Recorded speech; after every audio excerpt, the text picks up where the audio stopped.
Ten's burden to bear for the next 5, 6, 7 years.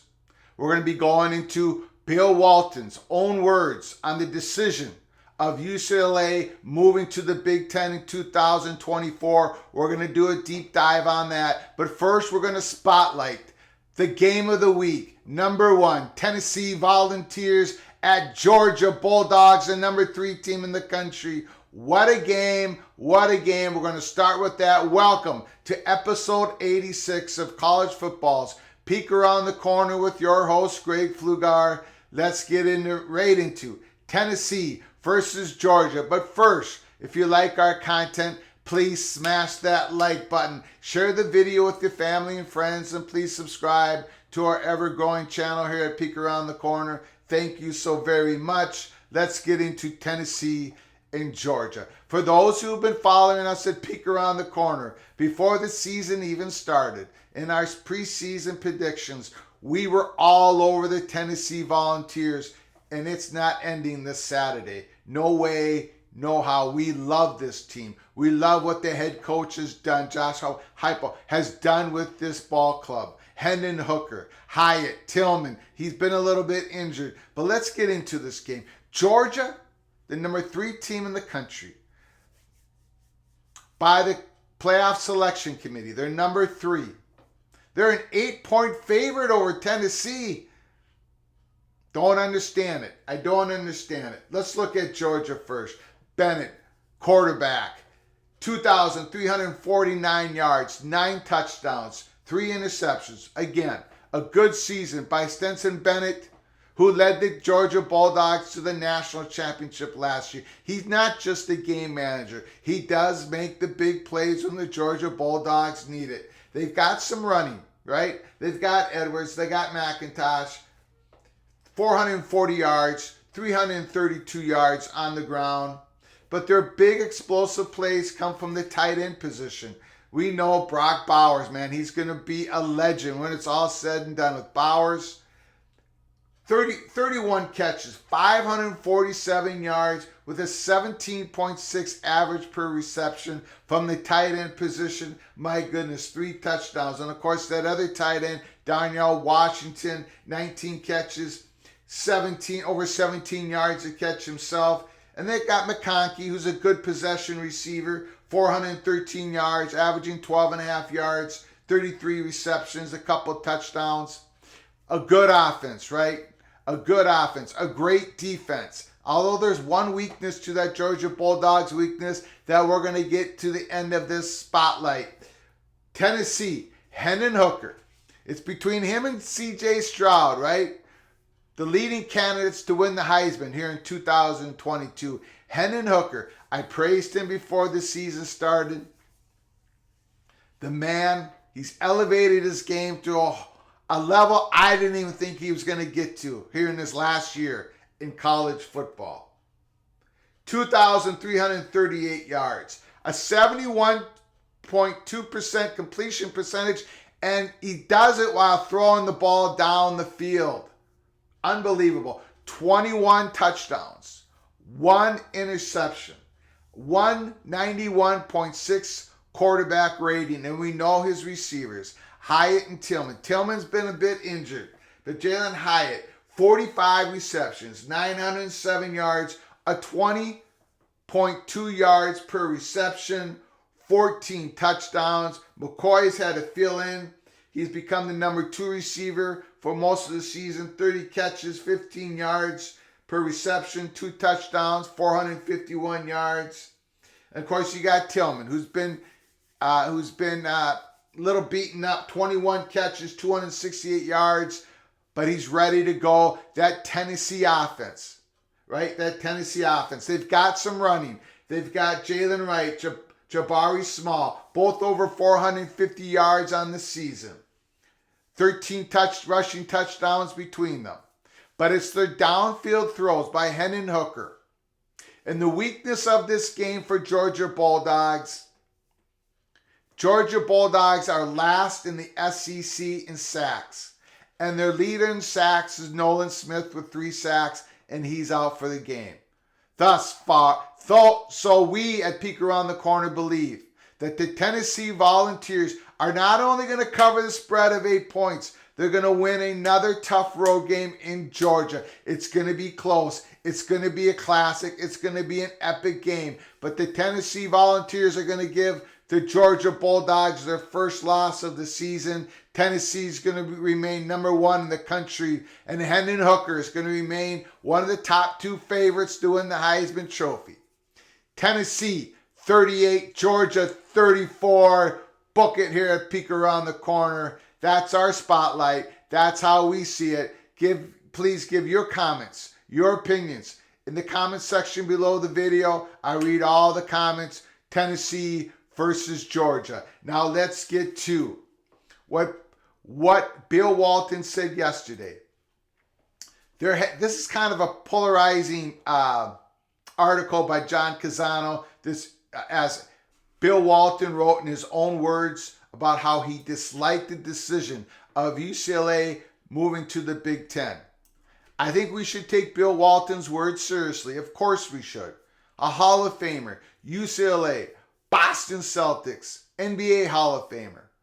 He loves his Pac-12. The Conference of Champions, he always talks about it every week during the basketball season. He's fun to listen to. He's obviously incredibly knowledgeable about basketball and all of college sports. Let's read what he says in his own words, and then we're going to do a deep dive. But there's one point of this that rings so very true, and the thing is, it's going to ring true for next year, 2024, 2025, 2026, and I want to bring it out here in episode 86.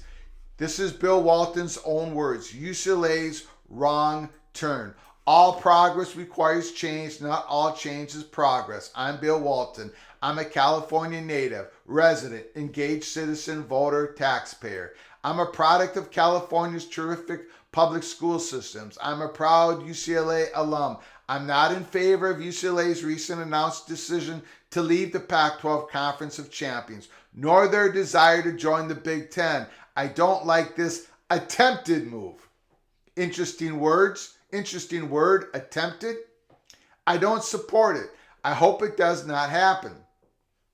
UCLA is a public school that is supposed to serve the interests of the state of California.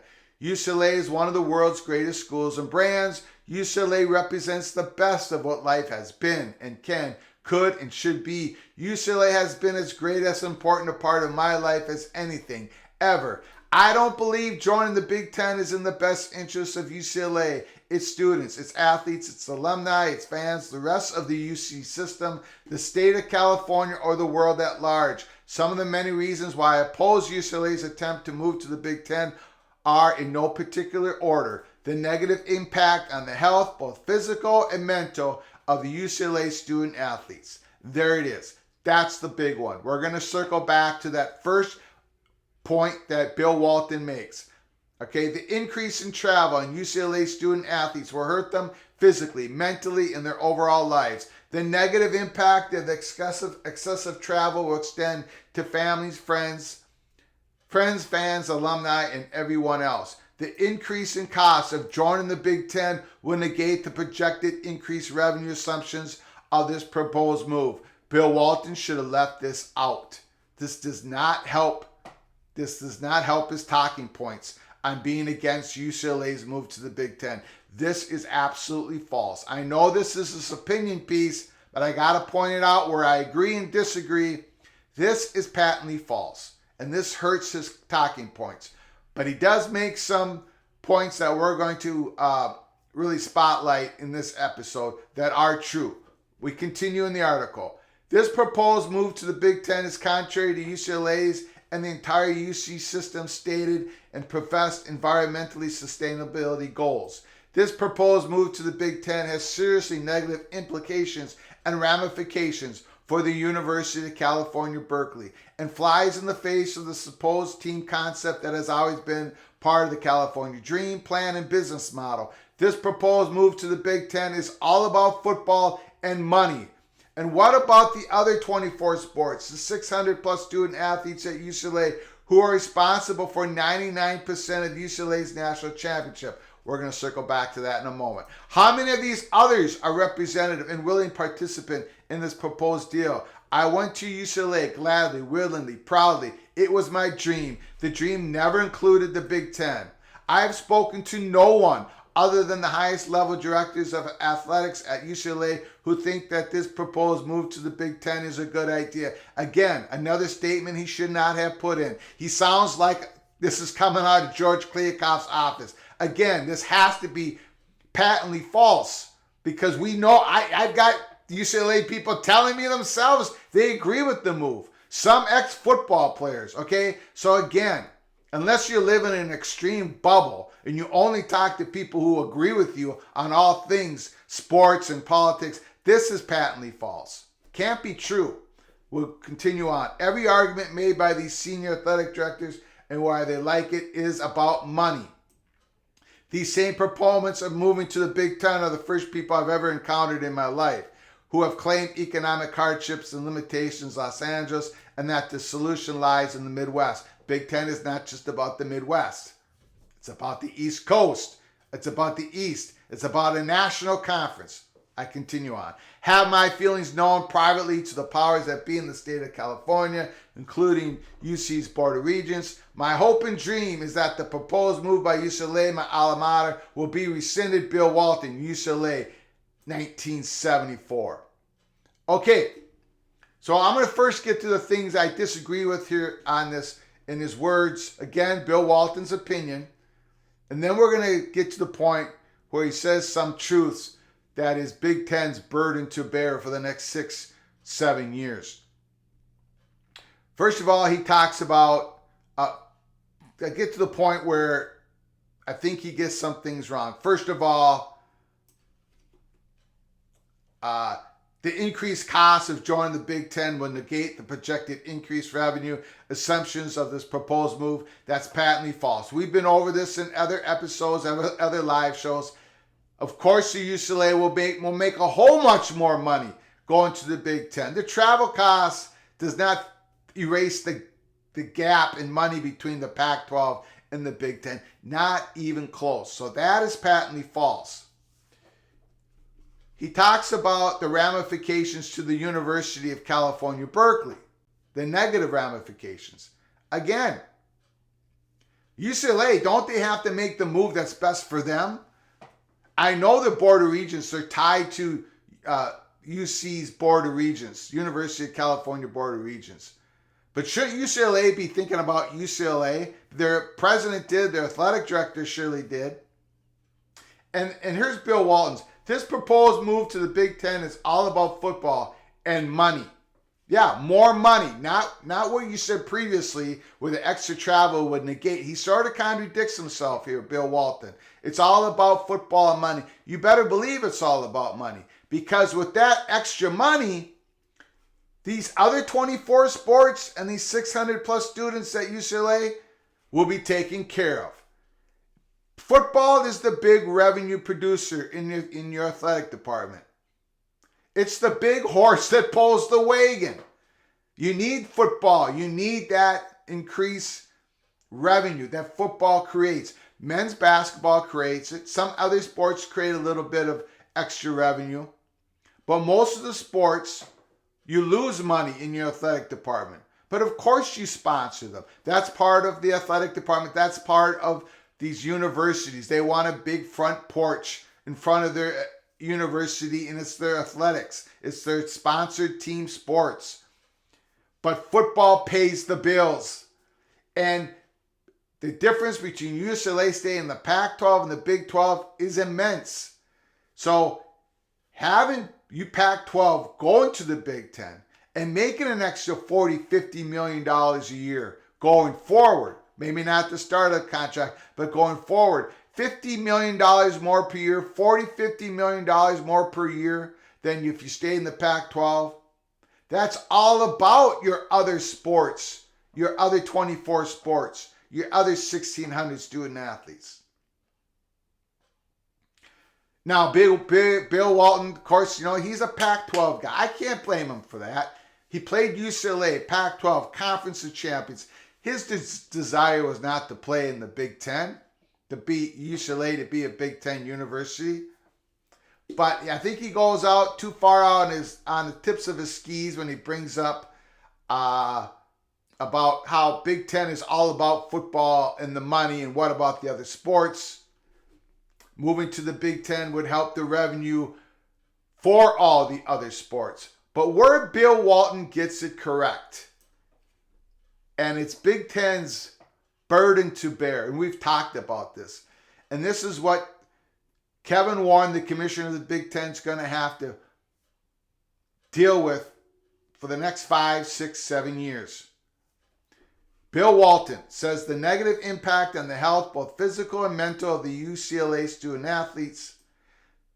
The increase in travel on UCLA student athletes will hurt them physically and mentally in their overall lives.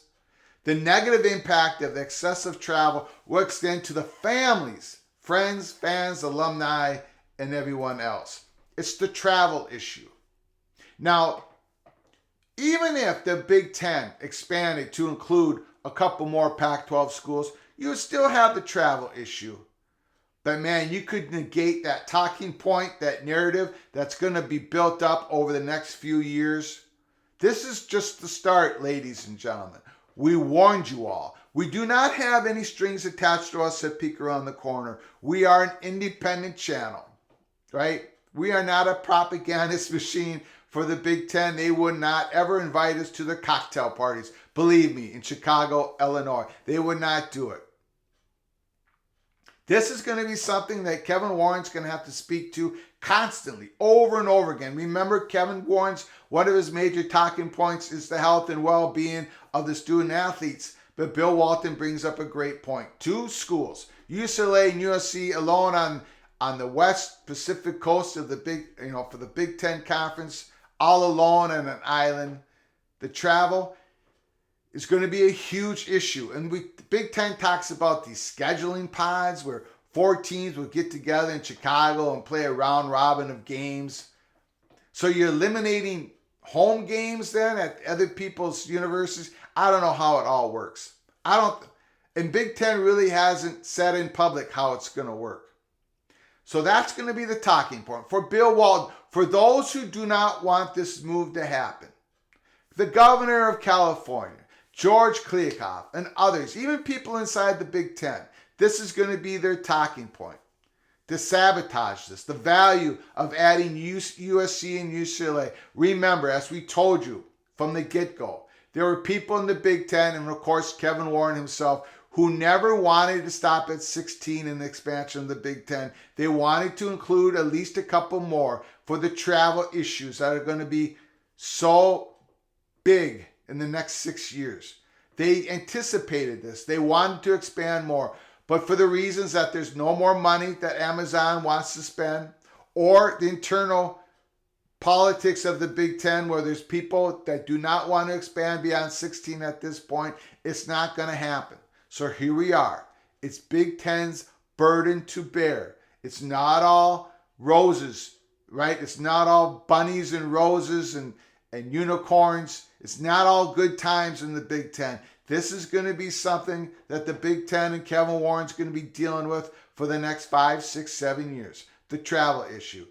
Bill Walton, his comments, his strongly held opinions. What are your strongly held opinions? Put them in the comment section below the video. And again, until next time, from all of us at Peek Around the Corner to all of you, please, you all take care of each other. Thank you so very much.